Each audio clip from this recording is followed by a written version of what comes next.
saya hormati Bapak Ustaz Budi Muhyiddin dan jajarannya segenap pengurus DKM Masjid Al-Ikhlas, keluarga besar dari Ditjen Migas, mudah-mudahan semuanya sehat walafiat. Yang sakit Allah angkat penyakitnya, mudah-mudahan urusannya, mudah-mudahan sisa Ramadan yang akan datang Allah berikan kita kekuatan lahir dan batin untuk menjalankan ibadah ini sebaik-baiknya. Ramadan itu, tema hari ini Ramadan sebagai tazkiyatun nafas. Tazkiyatun nafas itu kalau saya umpamakan lagi bersihin mesin. Kalau kita bersihin fisik kita, itu namanya toharoh. Itu lanjut.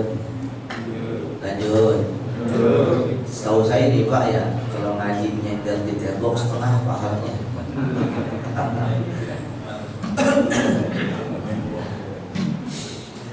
Jadi kalau kita bersihin badan Pak, ada hadas kecil, ada hadas. Kalau hadas kecil ngilangnya pakai apa? Pakai apa? Hadas kecil. Iya saya tahu. Namanya wudu. Kalau ngilangin hadas besar, ya apa? Itu fisik. Kalau hadas kecil bisa hilang dengan wudu, kalau hadas besar dengan mandi janabah, fisik yang dibersihkan. Toharoh. Kalau ada najis kena, siram pakai air. Toharatun najasah toharoh. Kalau badan kita kena darah, pakaian kita kena darah, cuci, toharoh juga. Tapi kalau bersihin mesin kita, namanya bukan toharoh, tazkiyah. Tazkiyah itu usaha mensucikan mesin kita. Jadi objeknya itu adalah hati. Saudara yang saya muliakan, hati ini bersemayam satu instrumen penting dalam tubuh manusia yang namanya syahwat. Jadi kalau saya umpamakan, akal pikiran, akal bukan otak ya. Kalau otak kan semua ada ya. Akal pikiran itu ibarat presiden. Semua anatomi tubuh manusia itu ibarat menteri. Dan hati itu ibarat penasehat. Ini tangan mah bagaimana perintah presiden. Kata akal, gua haus nih, itu ambil, minum. Kata otak, kata akal, gua capek nih, rebahan. Tapi ketika yang diperintahkan oleh akal, ambil lu kapan kayanya, kan gak ada yang tahu, sementara bukan hak kita. Maka hati langsung ngomong, ingat, bukan hak ente, jangan dong. Jadi ada instrumen penting itu antara akal dengan syahwat. Sudah yang saya muliakan, ribuan abad yang lalu, bahkan jutaan, ketika Allah menciptakan akal dan syahwat, diuji Pak, diuji kelayakan. Akal dan syahwat baru diciptakan pertama kali sebelum zaman Nabi Adam turun ke dunia. Akal diciptakan, syahwat diciptakan. Yang diuji terlebih dahulu adalah akal. Apa kata Tuhan? Ayyuhal akal taqaddam. Ini gak ada ayat apa Pak? Aus masih. Wahai akal, maju kamu. Akal nurut Pak, maju. Wahai akal, mundur kamu. Dia mundur. Yang ketiga, ayyuhal akal, man anta wa man ana. Wahai akal, siapa kamu dan siapa saya? Apa jawaban akal? Anta rabbi al-azim wa ana abduka dhaifuz zalim. Engkau adalah Tuhanku yang maha mulia, aku adalah hamba-Mu yang hina-hina. Lulus dan lolos. Apa kata Allah sebagai prestis bagi beliau? Ma khalaqtu khalqan a'azza minka Aku tidak pernah menciptakan satu makhluk yang lebih mulia dari buah akal. Minggir. Selesai. Uji klinis dan medis, kelayakan, lulus dan lolos. Satu lagi syahwat. Syahwat datang. Sama yang dilakukan kepada akal itu pun menjadi ujian bagi syahwat. Apa kata Allah yang pertama? Wahai syahwat, maju kamu. Kagak mau maju kan? Mundur. Kagak mau mundur juga. Jadi dasarnya menuangkan ini akal, ini syahwat memang Tuhan. Ditanya sama Allah, wahai syahwat, man anta wa man ana? Siapa ente, siapa saya? Apa jawaban syahwat? Anta, anak-anak.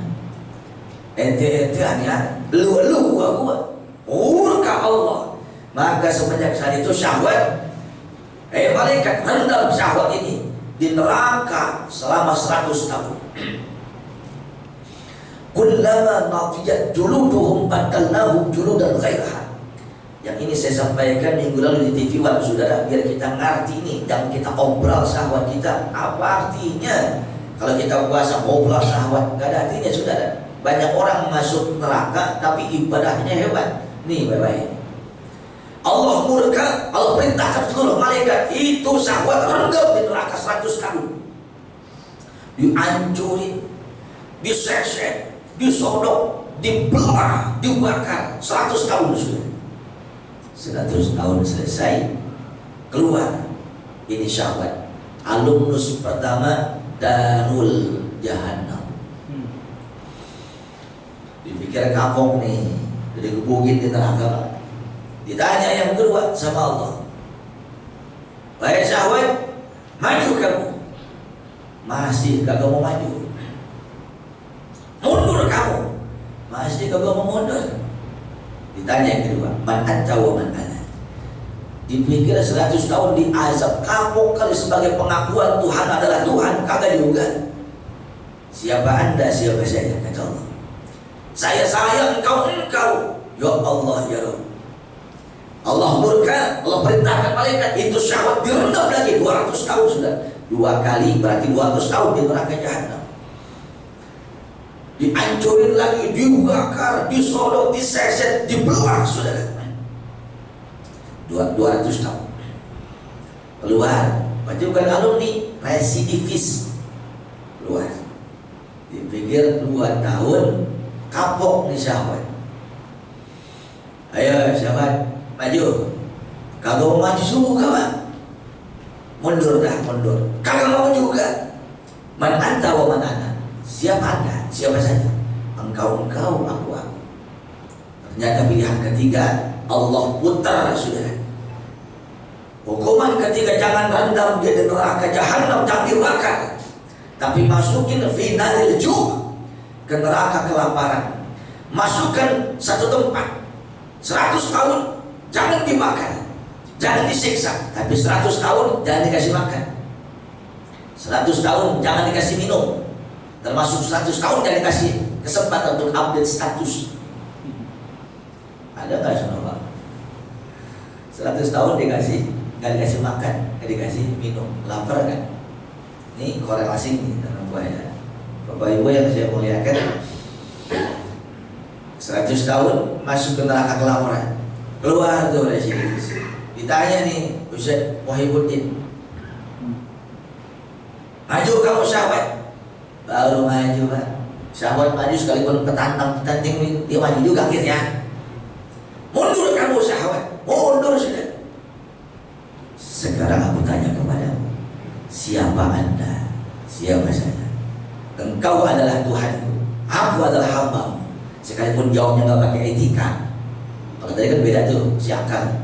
Engkau adalah Tuhanku yang maha mulia, aku adalah hambamu yang hina. Pengakuan plus adab. Ini syahwat, ngaku sekalipun nggak pakai adab. Engkau adalah Tuhanku, aku adalah hambamu. Tapi yang jelas pengakuan dan nurut sudah. Ini kisah ini menjadi satu inspirasi bagi kita. Ketika Allah melalui lisan Nabi Muhammad SAW mengatakan, datang Ramadan, pintu surga dibuka, pintu neraka ditutup, saudara. Wasufilatis syayatin, dan setan dibelenggu, setan diikat.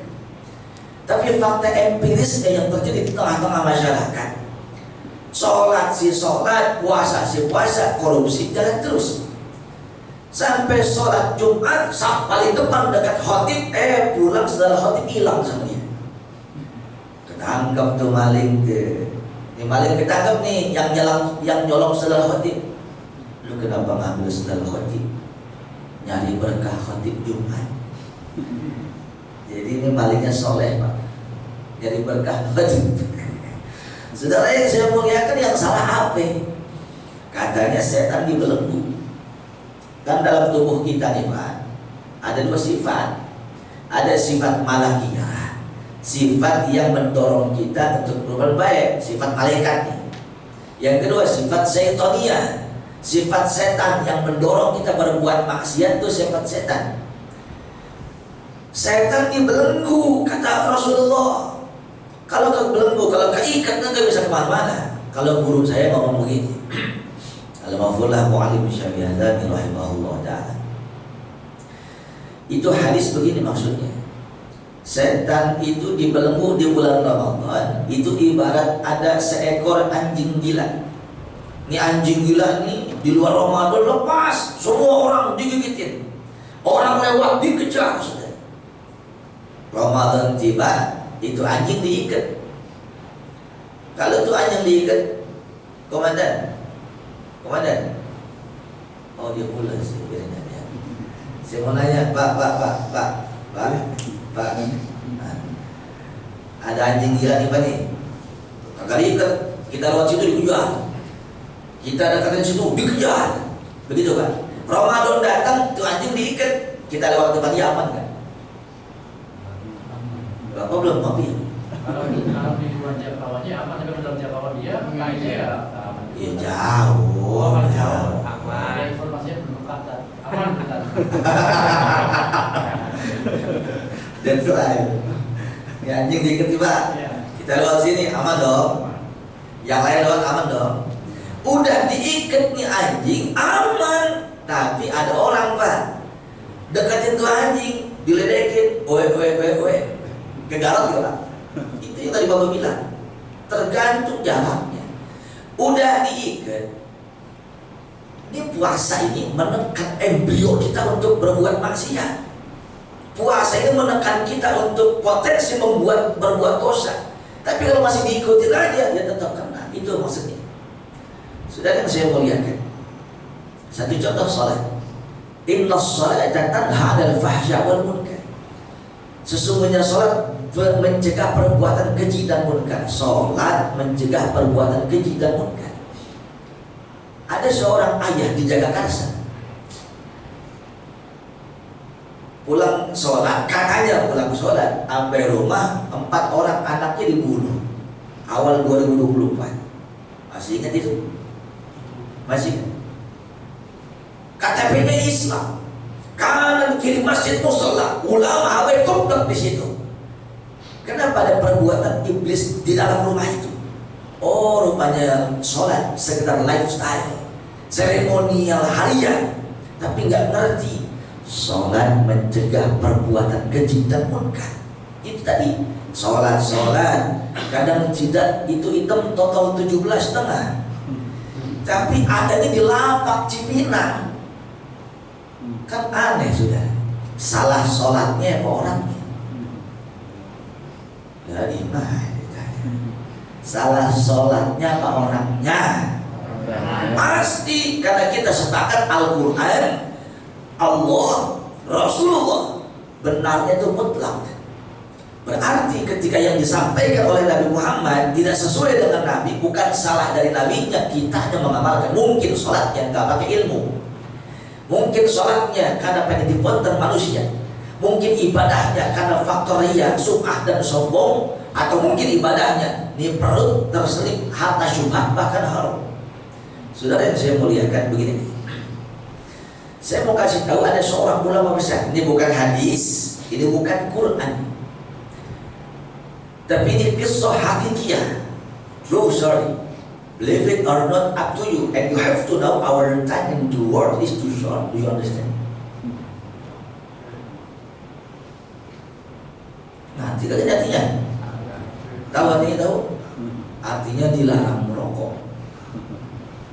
Ya, kayak lagi puasa. Nih Pak, ada seorang ulama besar, sufi besar, namanya Syekh Ibrahim bin Adham. Kalau cerita-cerita Wali Songo Ustaz Muhyiddin itu kan karomah-karomah ini jelas ya, kita bisa saksikan di sejarah-sejarah manaqib ini. Syekh Abdul Qadir salah satu karomahnya ini, Abil Halabi Abdullah Haddad, Syekh Hasan Asy'ari termasuk Wali Songo Sunan Bonang. Bagaimana untuk menundukkan syahwat seorang muridnya yang baru, Raden Said Sunan Kalijogo. Itu pohon dipegang sama Sunan Bonang, ini kan sejarah. Dipegang jadi emas. Artinya kalau ngomong masalah dunia gampang, tapi permasalahan setelah hidup di dunia, lu di mana, kapling lu di neraka atau di surga? Tenang aja kalau mau urusan gampang begitu. Nah, ini karomah-karomah. Begitupun yang terjadi di dalam tubuh sosok seorang Syekh Ibrahim bin Adham, seorang wali, seorang arif, seorang sufi besar, seorang ulama. Beliau salah satu karomahnya sering berhadapan dengan malaikat. Jabatan tangan dia dunia malaikat dia.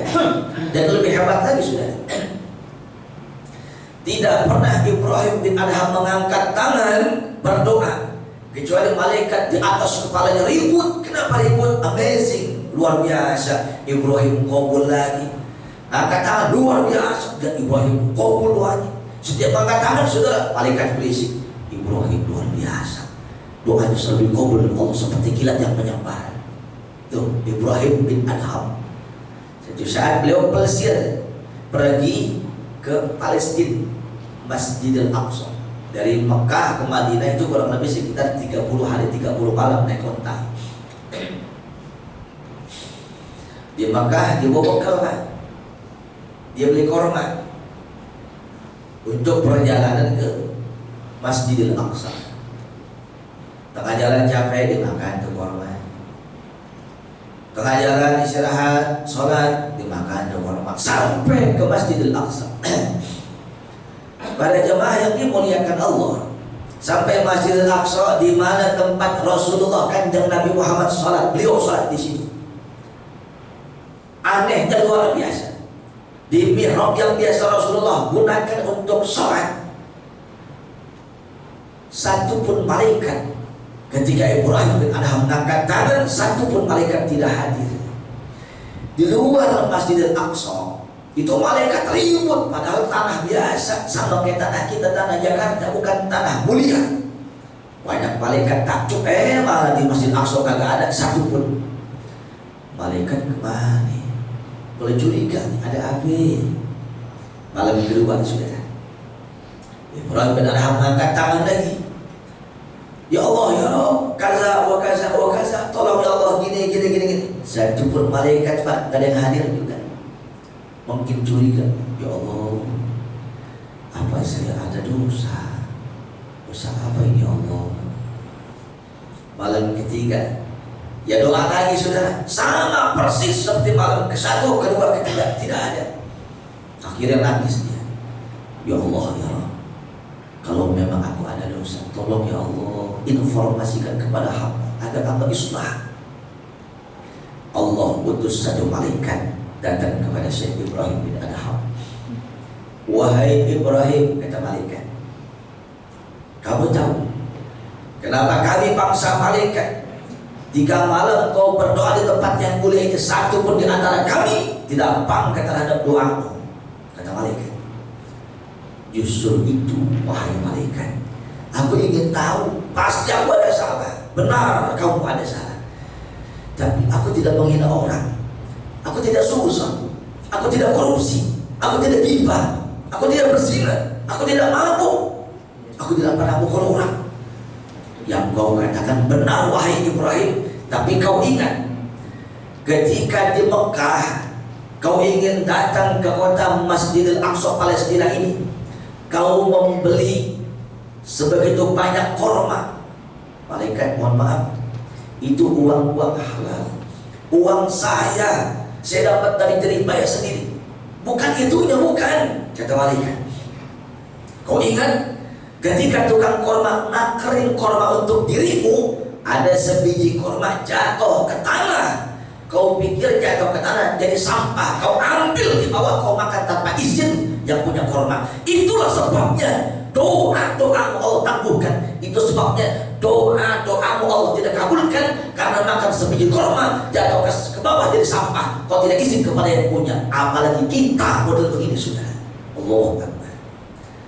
Jangan pernah mengharap doa kita dikabul sama Allah. Tapi kalau mesin kita ini masih berlumuran dengan noktah dosa, ini Ramadan yang secara etimologi artinya syiddatul har wal ihtiraq, artinya itu membakar dan panas.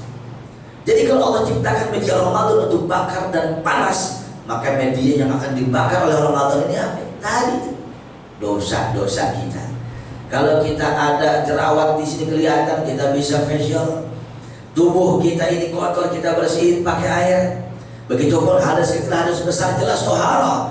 Tapi kalau hati kotor, bersihinnya bagaimana? Salah satunya adalah Ramadan. Sudah ada yang dimuliakan Allah. Kalau boleh saya tanya sama yang hadir di sini, Assalamualaikum.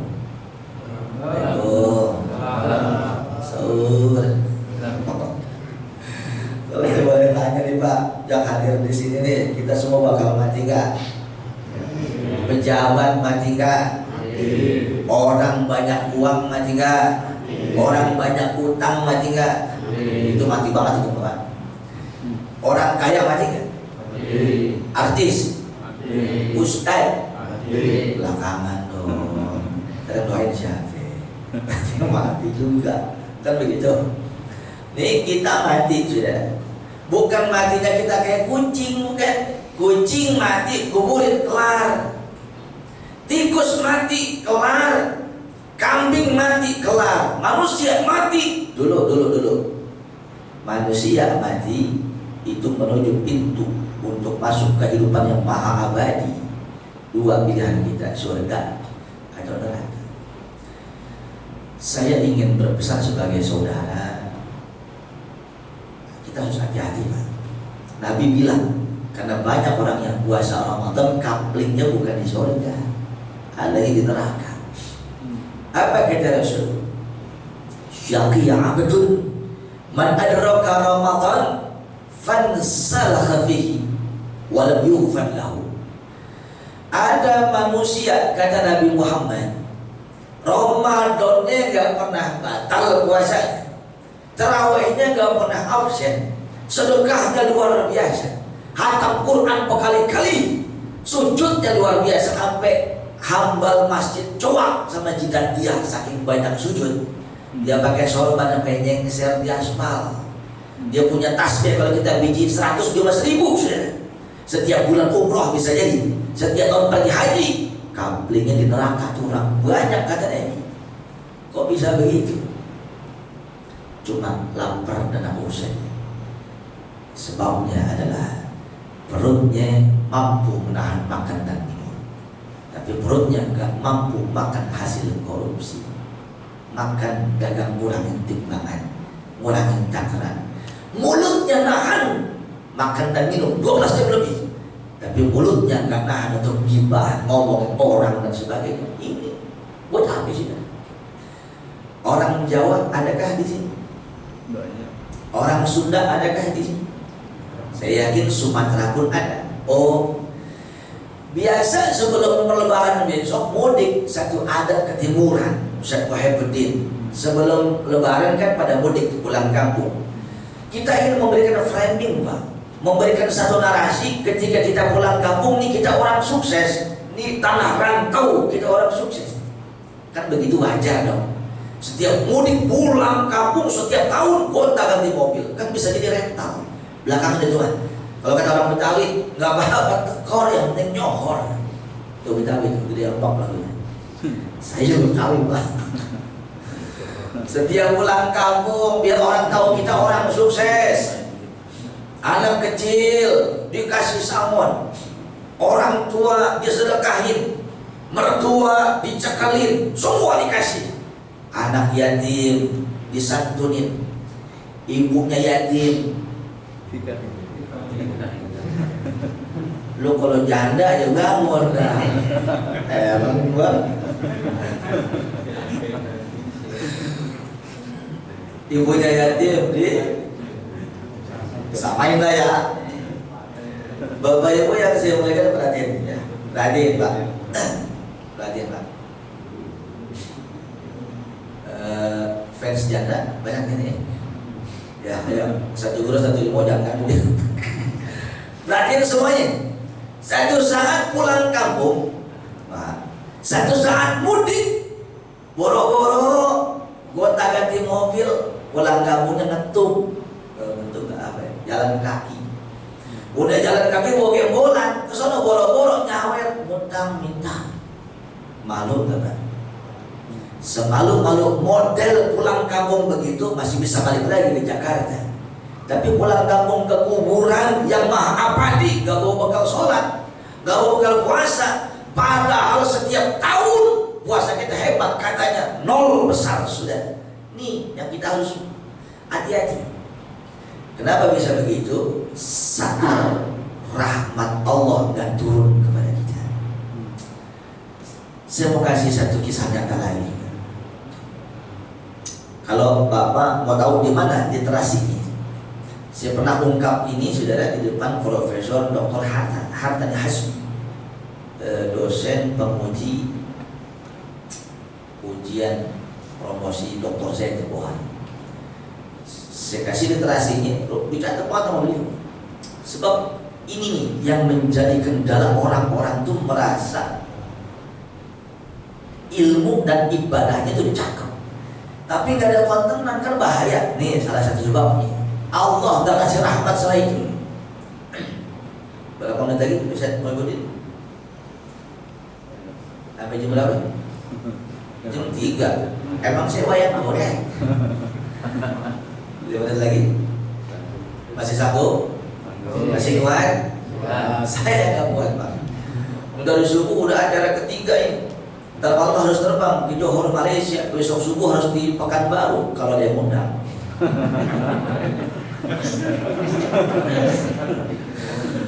Habis ngaji tengah hari bolong pada ngantuk. Wah iya, ke Bandung aja udah lah. Setelah saya muliakan baik-baiknya. Kitabnya kalau antum mau tahu namanya Laqalikul Akhbar. Al-Kabair. Syekh Ibrahim bin Ahmad Al-Qadi. Ada 2 orang sahabat Pak. Yang satu ulama, hafiz Quran, dakwahnya udah 40 tahun. Tahajud ratusan rakaat, rumahnya di Mekah. Sahabat yang satunya pedagang. Ini sahabat yang satunya pedagang, satu saat pengen pergi haji, bawa gembolan, bawa dagangan, niatnya habis pergi haji mau dagang. Dia pikir, masa iya gua pergi haji bawa dagangan, ntar malah jadi kagak ikhlas tadi. Ditipin tuh Kak ke sahabat yang ulama di situ. Kiai pergi haji gak sekarang? Enggak. Ya Allah, alhamdulillah, boleh nggak saya nitip barang dagangan saya?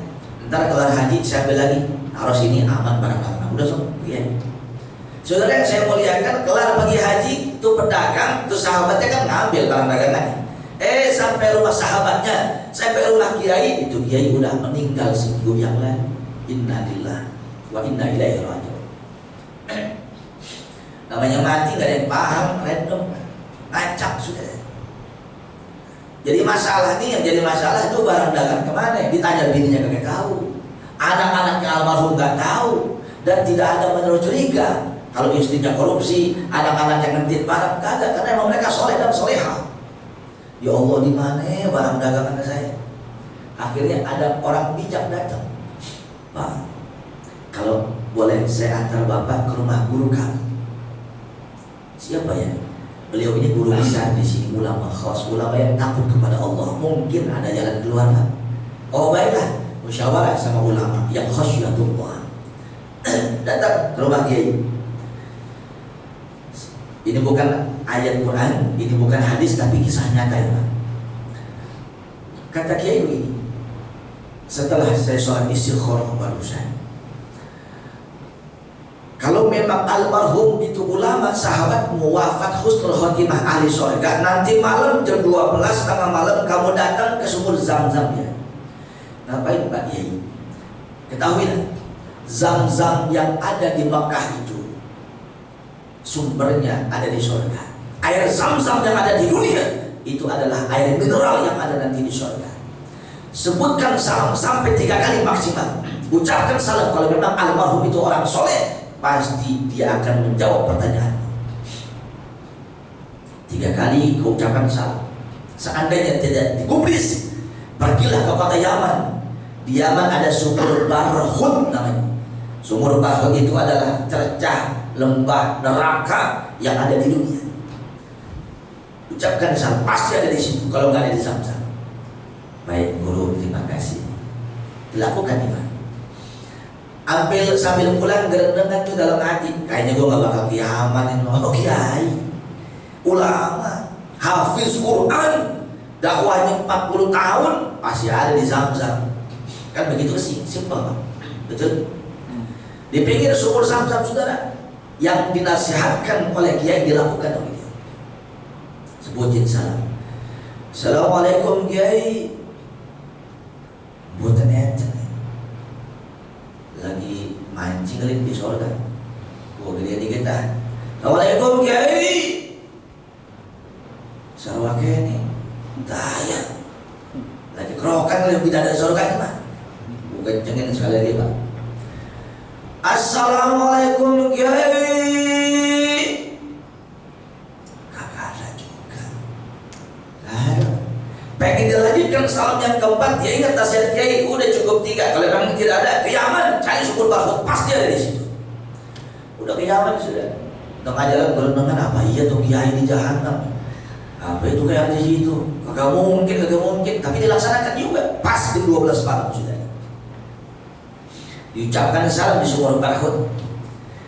Assalamualaikum kiai. Langsung disawitin. Waalaikumsalam. Ada. Kiai sehat, palu peang sehat, udah gebukin, kau udah neraka kalau sehat peang lu, galak banget kiai, kuataknya keluar. Kiai ada mau nanya itu barang dagangan ada di mana? Ya Allah, gue lupa, gue titipin sama si pulang sahabat gue, alamatnya di sini, lu ambil, dia amanah insyaallah. Kiai kenapa nggak titipin anak ini sih? Kan saya nggak capek-capek kemari. Yang kiai gue, yang imannya kuat gua khawatir kalau gua titipin apa bini gua dikentit mau lo. Tuh bini kiai kalau lagi bini RT. Ini perumpamaan, nggak ada RT ini kan. Contoh. Kecuali kalau saya nggak ngomong kiai kan mendiskreditkan kan. Lanjut kan? Oh makasih kiai. Begitu pengen pulang dia balik lagi. Kiai, izin kiai, ada mau nanya satu lagi. Buruan, berisik banget tuh, gak banget. Habis dicepol sama malaikat. Ane mau izin kiai. Kiai kenapa di sini tempatnya? Kan pertanyaan dasar. Hafiz Quran, tahajudnya ratusan rakaat, dakwahnya 40 tahun bang, luar biasa. Kenapa di neraka? Dia nangis bang. Ya Allah. Orang yang emang tahunya gue orang baik, ahli ibadah hari ini. Lu tahu kan? Allah taruh gue di sini karena Allah gak kasih rahmat sama gue. Tapi kan kiai banyak ilmu, kiai banyak ibadah, orang tahu orang soleh, dermawan. Kata lu, kenapa Allah gak kasih gue rahmat? Karena gue kagak peduli terhadap nasib adik kandung gue yang perempuan. Jadi tuh kiai punya adik kandung perempuan, urusan bini dijual, urusan adik kandung kagak dipikir. Dakwah kemana-mana, adik kandung sendiri mandi junub kagak ngerti, uduk kagak ngerti, ibadah kagak ngerti. Orang di sawer, orang di derma, pesantren yatim dikasih, adik minjem gope dibagi-bagi, kagak peduli terhadap nasib adik kandung perempuan. Nih Allah timbangkan di neraka. Apalagi kita gak peduli terhadap mertua kita, Kadang emak kita di kampung sampai minjem gope dong, minjem gope. Lembangan istri minta emas nambah, jangan besok sekarang engkohnya gue beli. Akhir zaman. Allahu Akbar. Saudara yang saya muliakan, gak peduli terhadap yatim samping kanan kiri kita, gak peduli terhadap guru-guru kita. Inilah dia bagaimana membersihkan hati. Apa kurangnya Kiai Ustaz Wahibuddin, 40 tahun dia dakwah, hafizul Quran sudah. Tempatnya bukan di situ. Oh, sebelum itu Kiai tercatat yang membunuh Sayyidina Ali bin Abi Thalib, hafizul Quran sudah, Abdurrahman bin Muljam. Di mana Al-Qur'annya? Di mana Al-Qur'annya sudah? Ayah kesayangan Sayyidina Hasan dan Husain, menantu kesayangan Rasulullah, suami tercinta dari putri kesayangan Rasulullah, dibunuh. Yang membunuh adalah hafizul Quran. Nabi lo bilang, banyak nanti orang baca Quran gak sampai dada, tapi cuma sampai mulut doang. Dia merasa dengan hafid, wah, yang lain kalah. Dengan ibadah dia, wah, telap semuanya, gue yang menang. Nauzubillah min dzalik. Kalau ngomong ahli ibadah, iblis ahli ibadah. Kalau ngomong ahli ilmu, iblis ahli ilmu. 2000 tahun iblis penasihat malaikat. Namanya dulu bukan iblis, Azazil, makhluk yang sangat dimuliakan Allah. Lantaran sombong, kagak menghormati Adam, dirubah namanya jadi iblis. Jauh dari rahmat Allah, kapling di neraka. Apa arti kedikdayaan? Apa arti kesaktian? Apa arti ilmu dan ibadah? Iblis sudah duluan. Embrio iblis ini jangan sampai mampir di tengah-tengah hati kita. Ramadan ini ya, kita bakar dosa kita. Lurusin niat lagi, lurusin niat lagi, lurusin niat. Umur kita gak lama. Mudah-mudahan Ramadan ini bisa menjadi penyejuk hati kita, pembersih hati kita, pelunak hati kita, sehingga Allah turunkan rahmat kepada kita semuanya. Mudah-mudahan bermanfaat. Mohon maaf lahir dan batin. Assalamualaikum warahmatullahi